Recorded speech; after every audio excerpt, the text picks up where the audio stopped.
Hi, everybody. This is a very special moment for me now, if you'll indulge me. It's a very special moment for my father as well. I'm going to let you know why right now, actually. I'm very excited, and my dad's waiting for a phone call as soon as I finish this presentation, because I grew up here. When I say here, I don't mean Coffs Harbour. I mean right here where we're sitting now. My great-grandfather bought this land in the early 1900s. My grandfather inherited this land from him and put a dairy farm on it. And my dad inherited it from him with his brothers and sisters and put a caravan park on it. Would you like to see it? Yes. That there, if you look out the front, is the Banana Bowl Caravan Park. I used to muck around there as a kid with all my mates. In that lagoon there, which you can see when you go out the front. I used to go fishing there, jumping off the cliffs into the water, playing in the ocean. And so that's why it's a special moment for me here now. Dad put the caravan park there with his brothers and sisters, and that caravan park, I remember him coming home and telling us year after year, it was always voted the cleanest caravan park in New South Wales, especially the toilets. Most of us, some of you may have a connection with those pictures there, and some of you may also have similar memories, of mucking around in the ocean, swimming in the ocean. Us Australians are known. I've spent a lot of time overseas, and Australians are known for our iconic connection with the ocean, surfing, swimming, Bondi Rescue, all that kind of stuff. That's how people overseas see us. Before Europeans arrived here, the Indigenous people, it was a really important part of their nutritional needs, and very culturally significant as well.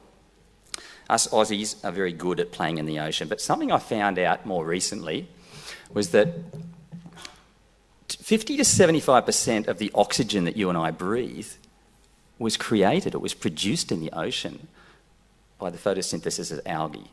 The same algae that's now been found to have microplastic inside it.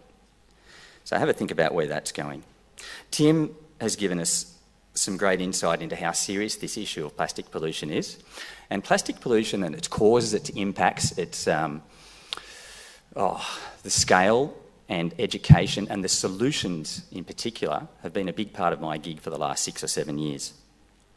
So another reason why I'm excited today is because I believe I'm sitting in front of a group of people who have it in their power to make great inroads into this at a local level. I've seen it happening already. I am pretty excited here tonight. Another reason I'm excited is because, and Tim might agree, I've never seen so much focus, so much passion, so much energy around this issue and litter and waste management as I've seen in the last 3 to 6 months. I've been involved in this for about 6, 7 years now. 3 or 4 years ago, there was nothing in the media about it. Now it's daily on social media and on free-to-air. The Project the other night, a week and a half ago, had a big thing on it. So, the problem, it's a fact that 80% of all marine plastic has originated from land. A lot of it is litter, it blows from the landfills. It falls out of garbage trucks, it falls out of garbage bins. It's illegal dumping. It breaks up into microplastics, it's ingested, it entangles wildlife, as you can see up there. So, another reason why I'm very excited as well, you may not be able to tell, but there's more and more people out there in your community who are concerned, engaged, and wanting to act, but who lack ideas, knowledge, resources and funds. People who are willing to give their time now for their community. I've met a lot of these people travelling in Bev over the last 3 years, up and down the coast. And I find that really, really exciting as well. So with council support, we can turn that around in 3 days in your community. Enter Travelling Trash Troupe. 3 organisations, 3 days and 3 outcomes. I believe that collaboration on this issue is the way forward, and this is about a collaboration between 3 organisations. So, who are we? Some of you may have heard about boomerang bags. Some of you may have heard about Seaside Scavenge. Don't know if you've heard about plastic pollution solutions, but here's a bit of an overview. This is Plastic Pollution Solutions, my social enterprise, and I travel Australia providing educational and awareness events in schools and communities about the impacts of plastic on our environment. These events include interactive presentations, citizen science activities, and creative filmmaking. We help communities and councils through cross-sector collaborations transition away from single-use disposable plastic, which then has flow-on effects in litter and waste management control. Plastic Pollution Solutions has held around about 300 events up and down the coast over the last 3 years. So, the other organisation, meet the legendary AJ from Seaside Scavenge. Just wave your arm there, AJ. She's sitting in the audience as well. You may want to have a chat with her afterwards. Seaside Scavenge was founded by AJ, a Sydney girl. It's a multifaceted all-day beach or riverside or park event where litter becomes the currency to purchase pre-loved clothes and other items donated by the community. Passers-by are drawn in to this event by live music, talks, competitions, activities and prizes. Seaside Scavenge has held 18 scavenge events since 2015, collected 2,297 kilograms of litter, which has all been registered on the Australian Marine Debris Initiative database. They've traded 2,241 kilograms of second-hand items, a lot of that clothing. And if some of you don't know how much clothing and that kind of thing end up in landfill, is Darren Westman here today, by the way?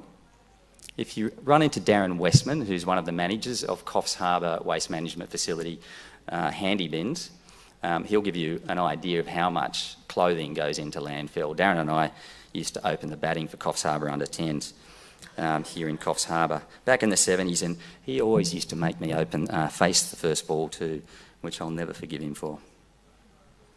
So, here we have boomerang bags. Anybody here heard of boomerang bags? Whoa, Tanya and Jordan would be very pleased. Tanya's coming tomorrow. She couldn't make it before today. These girls, as you can see from the picture, they're shy.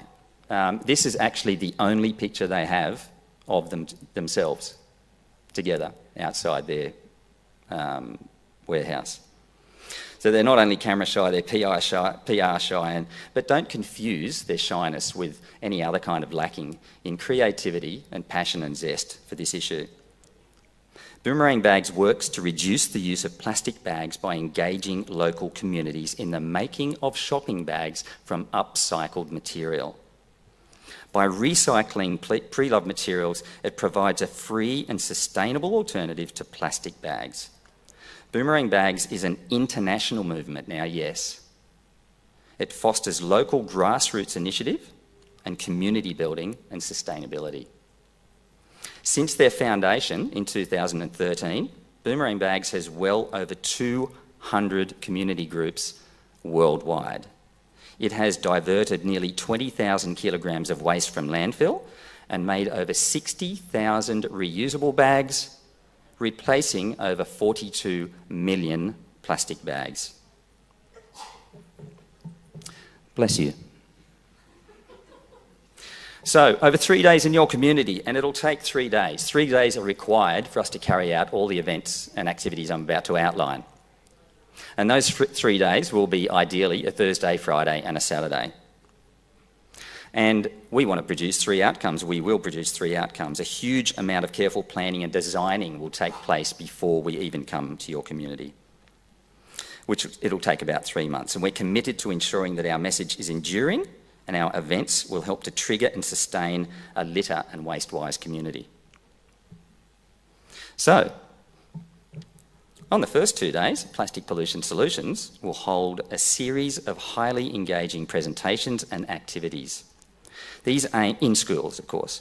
These aim to educate students about the causes, scales and impacts of plastic pollution on our environment, but also guide them in how they can be a part of the solution. It'll show the connection with our consumption and our use of plastic and talk about the 4 R's. Some of you who may have heard about the 4 R's, some of you older people might remember the 3 R's, read and write and arithmetic. The new 4 R's are refuse, reduce, reuse, recycle. We design a litter or waste-related project that the students can then carry on with for the rest of the term or year, and have the students film the entire thing and make it into a short, creative movie trailer. The upcoming events by Boomerang Bags and Seaside Scavenge on the other 2 days will be promoted to students, to schools, to the wider family and the wider community, encouraging participation and pretty much guaranteeing participation and support. So on to action, the second of our outcomes. The Seaside Scavenge slogan, "Trash tunes treasure," kind of says it all. AJ will motivate and facilitate community action on litter by organising a multifaceted clean-up event at a local beach, river or park. By placing a currency on litter and interweaving other family-friendly activities, Seaside Scavenge is able to attract a demographic of the public who would not normally attend a clean-up event. I don't know how many people here have been or organised or been at a clean-up event, but one of the problems you have with holding these events, you tend to see the same old faces at each one. You know, the already engaged, the already aware, the converted. Well, through all its happenings, Seaside Scavenge attracts all kinds of passers-by. In fact, they survey 90% of participants, kids, mums, dads, grandparents, teenagers in love, power walkers, pet walkers, walk of shamers. They all have never previously attended a clean-up event. Mainstreamers in general, out for a weekend stroll, are drawn to participate by the live music, the talks, the competitions, and general groovy vibe. So maybe the most important part of this whole thing, the ongoing engagement, and this is where Boomerang Bags come in. So Boomerang Bags, if there isn't already a Boomerang Bags in your community, will help to establish one. And if there is one, they will help to empower that community or group. They will support or help establish this group by organising a community workshop prior to the weekend Seaside Scavenge. This will allow members of the public to participate in making bags, as well as the local group receiving valuable knowledge and tips from an experienced Boomerang Bags facilitator. It's part of Boomerang Bags' ethos to use only used or discarded material in the making of bags. It's part of their ethos to actively engage community support. It's part of their ethos to include people of all ages, all backgrounds, and from all sectors. Boomerang Bags headquarters supports and nurtures their community, and encourages and empowers their communities to support and nurture other Boomerang communities near and far. On their community Facebook page, I've seen communities in Naura supporting communities in Mexico. There are conversations going on worldwide on there. If you go on and check it out, Boomerang Bags community page. It's communities around the world now supporting each other on this issue. So we know how you love to show outcomes for your buck, and we're committed to evolving and improving our services. So surveys and feedback play an extremely important role in our activities. On all 3 days, participants will be surveyed on a tablet to establish to what extent they enjoyed the event, gain new knowledge, are likely to change their behaviour, and participate in ongoing activities. So I'd like to introduce you. I have a co-presenter here today. I'd like to introduce you to her. It's Fiona Schreers from the Shoalhaven City Council to speak briefly on behalf of our organisations.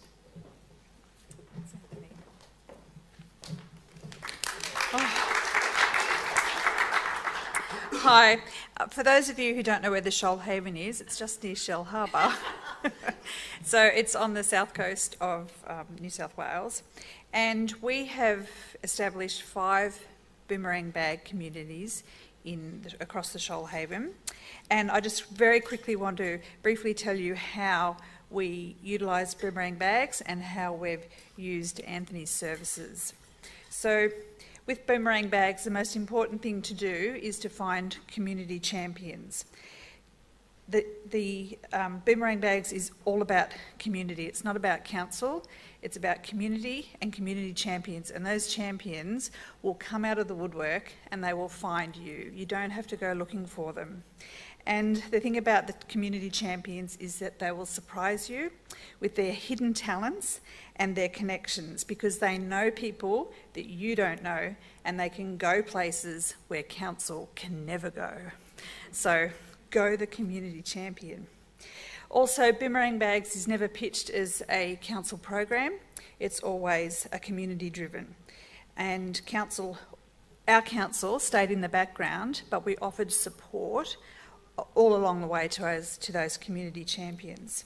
It was in various it was in various forms. It's whatever they wanted. So some of the support we offered was in forms as simple as paying for a venue for them. We paid for a screen print, we pay for paint, sometimes we print their flyers, sometimes we might offer some catering.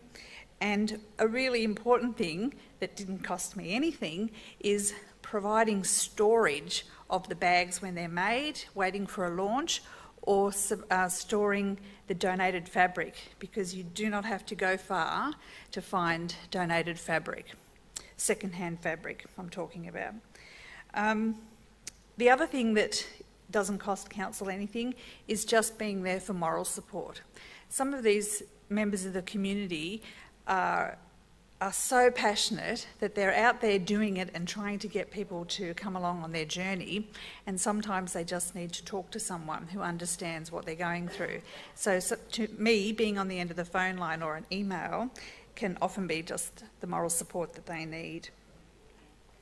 We also had support from our regional organisation, IPJO, the Illawarra Pilot Joint Organisation. They also helped us establish our boomerang bags by giving moral support to me and also some funding. But basically, you encourage your communities to bring everything themselves. They use their own contacts to secure things like free venues. If they can't do that, then we do. But the most powerful thing that they do is use social media, and we've talked about social media in this room earlier today, and it really does work. That's pretty much the only advertising that ever gets done in our community for boomerang bags is on social media. And to Anthony, with Plastic Pollution Solutions, that supports our campaigns and communities with his trivia nights and also the school campaigns, which just serve to further entrench the messages of a reduced single-use plastic and the detrimental effects of it.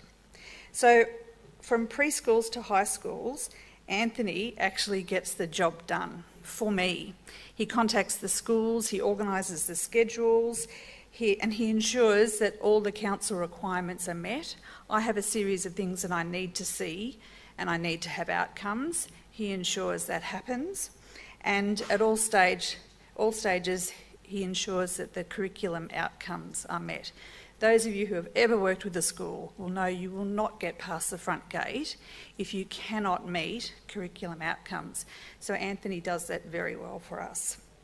I just want you to picture for a minute a school hall with about 250 6 or 7 year olds sitting on their bottoms on a hard floor, all sitting cross-legged, watching a presentation. Now, Anthony's presentation manages to capture and maintain the attention of those children. So imagine them sitting there gazing. They actually gaze at him, okay? So they gaze at Anthony. They laugh with him. They gasp in horror at some of his images. And they ask and answer questions all the time, all of them fully engaged. For 35 minutes, you've got these kids sitting there just watching Anthony and really engaging in what he's telling them, the messages that he's telling them. And this helps me because I've got other campaigns that I'm running. I've got Take 3 for the Sea running, and I've also got Pick It Up litter campaigns running. So these things just serve to support the messages that I'm trying to get into our communities to create a holistic, sustainable community. Now, with the Seaside Scavenge, they have been used by colleagues of mine, and I'm really excited to have AJ come to Shoalhaven and partner with us to broaden the impact and reinforce all the messages of all of these campaigns that I've got going. So it's really important when you think about the travelling trash troupe, the three of them, when they're coming to the Shoalhaven, it's just making it a lot easier for me from council, because they're doing some of my work for me. Thank you, Anthony. Ticking some boxes for me, but really reinforcing all of the waste management campaigns that we're actually running. And you, the councillors in the room that are here, would know how busy it is to get all of those things happening all the time and maintaining interest. So thank you to Anthony and Boomerang, the lovely Boomerang Bag ladies, and AJ, who will be coming to the Shoalhaven soon. So thank you.